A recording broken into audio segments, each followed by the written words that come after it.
What's going on? Jake here with Uncommon EDC. Today we're taking a look at the James brand Redstone. This one was sent to me anonymously by a viewer who wanted to hear my thoughts on it. So first and foremost, huge shout out to them for sending this one over for me to check out. Now, they told me in the email that they picked this one up during the sunset sale, where this model was on sale between $29 and $59. A pretty far cry from the regular retail price, which starts at $99 and honestly feels like a much more fair price point. This knife got a lot of flack when it initially dropped, and I think a lot of that would have been avoided if they had just come in at that lower price point from the get-go. Now, let's jump into it. We'll start with the first thing, which is the aesthetics. It's one of those love it or hate it kind of designs. I think it looks pretty cool. Designed by a rock climber and photographer, and you can immediately see that inspiration on this design. Those scales are modeled after the holds on a rock climbing wall, and I just think that's a really cool and unique thing. Very, very different. And it's cool in that eccentric sort of way. I really also love the contrasting colors, different colorways that they do on these. Most of them have different color scales on the same side, and so I think that's a cool aspect of it. This particular configuration is no longer available as they were clearing it out in that sunset sale to make room for new configurations, but I think a lot of the different configurations are really cool colorways, and so dig that aspect of it. Now, unfortunately, aesthetics aren't everything, and it starts to lose a little bit of steam when you get into the ergos of this knife. And so it's a smaller knife at 6.125 inches overall. We get 3.67 inches on the handle. Polypropylene on the scales, which is sort of a plastic material, but does have this sort of milling texture that does add a bit of grippiness to it.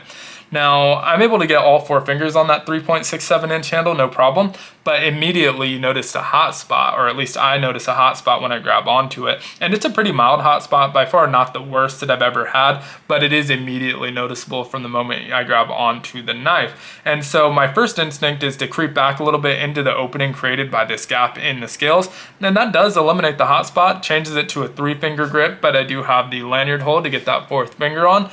But for me, this is just so far back from the blade, I feel like I'm lacking control. I don't like the balance point here. And so I do stay up here, even though it has that hot spot. And if I peel my index finger back, we can see where it's creating that hot spot is that pocket clip stabbing into my middle finger. So we have a wire pocket clip on here coming out at a pretty harsh angle, like a lot of wire pocket clips do.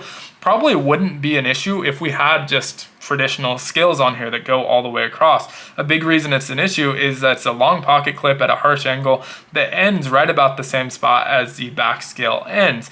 And so as soon as I grab onto it, that's the first thing my finger touches. So I think they could have eliminated it with traditional scales, or by going with maybe a milled pocket clip, less of a harsh angle on the opening here, and maybe 1/8 of an inch shorter. Probably wouldn't feel that at all. Overall, it's not terrible, but it is something you notice, which is a little bit annoying. The rest of the ergos on it are pretty good though. So we have some jimping here on the spine of the knife, 2 really well placed sets of jimping, also super grabby aggressive jimping, which I like. They're well placed, so right where my thumb lands in that standard grip, and if I go into that utility grip for a utility cut, right where my index finger lands, and this is probably the ideal grip for it. The ergos in this grip are perfect because your thumb just slots in right between the front and back scale, and so really it kind of locks you into place very nicely. There's no hot spots whatsoever in this grip, and so that would be my preferred grip. I think more people use that standard grip, which is why I make such a big emphasis on that hot spot. But if you do use the other grip, you can use this without any hot spots. Otherwise, pretty solid knife. There's a few other small quirks that I'll point out along the way. We have a 2.5 inch blade, nice flat grind on here, riding on phosphor bronze washers, and it was ultra smooth out of the box, not a huge break-in period like you sometimes get with washers. Have that thumb hold deployment, great for spidey flicks, a little bit tight on the access for flicking it out with your thumb, but if you get your meat of your finger in there, you definitely can do it. Flat grind on this drop point style blade. Small sharpening choil, so you have most of the edge to still use. I think it's about 2.43 inches out of the 2.5 inches total on that blade length. Now here's where it gets interesting. 12C27 on the steel. Not a problem if you pay $29 for this knife or get this knife for free, but when you're paying $99 for a knife, that definitely feels a little bit off. Hard to justify that steel at that price point, and that's where a lot of the complaints came in. Obviously there were people who weren't a huge fan of the aesthetics or the ergos of it, but more people just thought the price point was a little bit egregious, and I agree with that. Now, I'm not usually someone who is super price conscious or picky about price, but that definitely feels a little bit off to me. I think even if they would have went with like a D2 steel and came in at $69 or so, maybe would have caught a lot less flack for that. So definitely an area where it could use some improvement, but I would imagine with them, if they upgrade the steel, they're also going to see an increase in price, which this is already kind of overpriced in my opinion.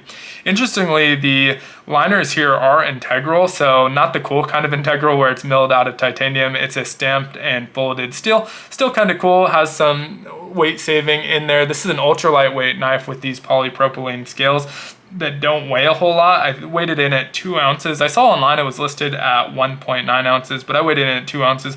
That may be a difference of some of the different configurations. Also, maybe the serration saved that much weight because most of the models of this are serrated. I happened to get a plain edge one, which I'm very happy for since I didn't choose which one they were going to send over, but I definitely would have chosen a straight edge option.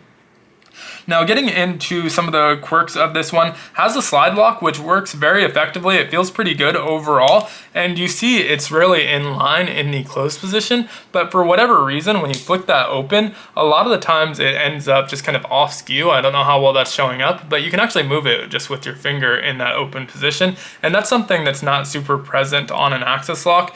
I may try tightening that up to see if it makes any difference, but not anything that's really affecting the function of the knife so much, but still just something that's a little bit off, especially at a knife of this price point. We have that wire pocket clip, which I'm never a huge fan of, especially in this case though, because it's creating that hot spot. I do like how it's mounted underneath these scales though, excuse me.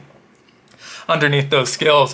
What you'll notice though is that it is not reversible. So right hand only, which always seems like an odd choice on these super ambidextrous friendly knives that otherwise are very ambidextrous carries with that slide lock with the thumb hole deployment, and then you have this pocket clip that can't be reversed.